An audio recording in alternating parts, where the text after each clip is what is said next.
जय शेतकरी जय कष्टकरी.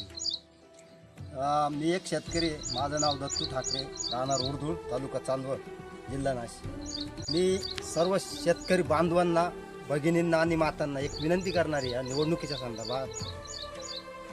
ज्यांनी 10 वर्षे शेतकऱ्याची व बेरोजगार तरुणांची वाट लावली, त्यांची येत्या 20 तारखेला शेतकऱ्यांनी व तरुणांनी वाट लावा अशी मी त्यांना हात जोडून विनंती करतो.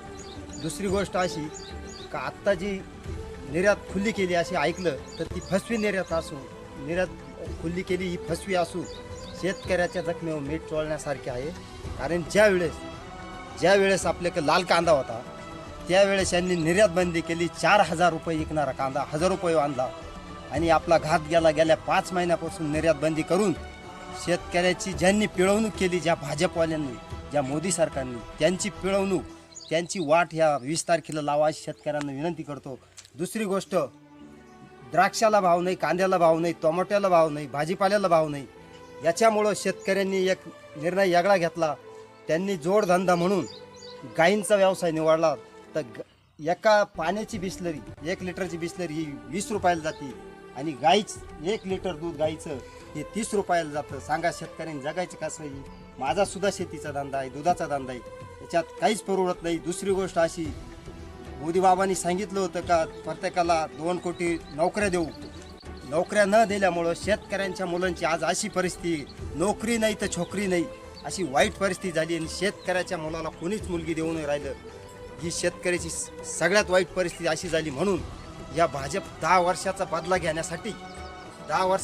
घेण्यासाठी सर्व मतदार भगिनींनी जागा व्हा.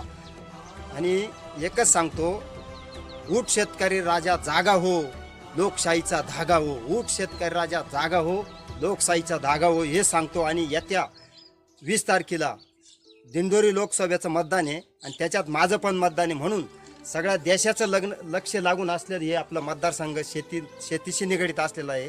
त्याच्यामुळं येत्या 20 तारखेला सर्वांनी कंबळ चुरगळून टाका आणि एकच तुतारी वाजवणारा माणूस याच्या पुढलं 3 नंबरचं बटन दाबून भगरे सरांना प्रचंड मताने विजय करा. तोच माणूस आपलं संस्थेमध्ये मार्गदर्शन करीत.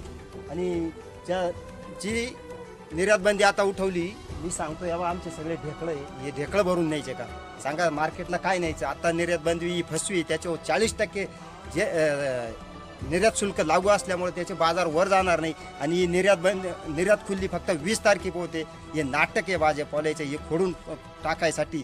यांना 20 तारखेला 4 मुंड्या चित करा, एवढं सांगतो. जय हिंद, जय महाराज.